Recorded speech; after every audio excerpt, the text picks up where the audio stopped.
মা, আমার ব্ল্যাক কালারের টি শার্টটা কোথায় গো? ওই তো ওখানে আলনাতে রেখেছিলাম, দেখ না, ওখানেই আয়রন করে রেখে এসেছিলাম আমি। কোথায় খুঁজে পাচ্ছি না তো। তুমি একদম আমার জিনিসে হাত দেবে না তো একদম। কোথায় রাখো খুঁজে পাই না। এই আচারটা দেখো ভাতের সাথে বানিয়েছি, খুব সুন্দর লাগবে খেতে, খাও একটুখানি নাও। না না, আমি এসব ভাতের সাথে আচার ফাচার খাই না, একদম দেবে না। তোমার পছন্দের জিনিসগুলো আমার উপর একদম চাপিয়ে দেবে না তো। আমি ভাবলাম হয়তো তোমার ভালো লাগবে, আমি অনেক কষ্ট করে বানিয়েছিলাম। ঠিক আছে, রেখে দিচ্ছি।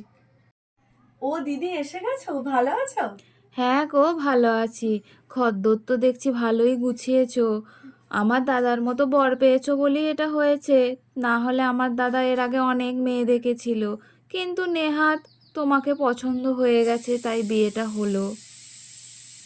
দাঁড়াও দাঁড়াও দাঁড়াও, তুমি পাউরুটিটা নিয়ে কি করবে? এই তো মা, বাটার ব্রেড বানাবো, তাহলে সবাই টিফিনে খেতে পারবে। ওইসব জিনিস আমাদের বাড়িতে কেউ খায় না, তুমি তোমার বাপের বাড়িতে গিয়ে খাবে। তুমি ওইটা দিয়ে এখন স্যান্ডউইচ করো আমাদের জন্য। আবার তুমি এইসব শাক পাতা নিয়ে বসেছো, বলেছি না আমাদের বাড়িতে কেউ শাক পাতা খায় না, রান্না করবে না।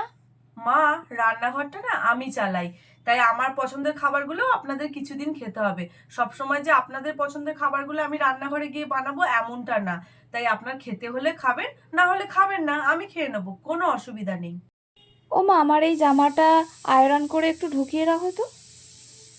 এই জামাটা আয়রন করতেও তুই পারছিস না? নিজের জামা নিজে আয়রন করে ঢুকিয়ে রাখতে শেখ, মা কিন্তু সারা জীবন বেঁচে থাকবে না।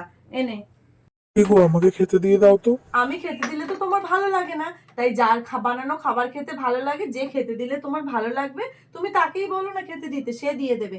দেখছো তো আমি এখন ফ্রিজটা গুছাচ্ছি, কাজ করছি। আর না হলে নিজে বেড়ে খেয়ে না, ওখানে তো রাখাই আছে। দিদি ভাই, আমি জানি যে তোমার ভাইয়ের জন্য আমার থেকেও আরো অনেক সুন্দরী, আরো অনেক বড় লোক, আরো হাইফাই অনেক মেয়ে দেখা হয়েছিল, কিন্তু দেখো, ভাগ্যের চক্রে তো আমার সঙ্গে বিয়েটা হয়ে গেছে। তাই পুরোনো কাসুন্দি খেটে তো আর কোনো লাভ নেই, আমার তো তাই মনে হয়, তাই না?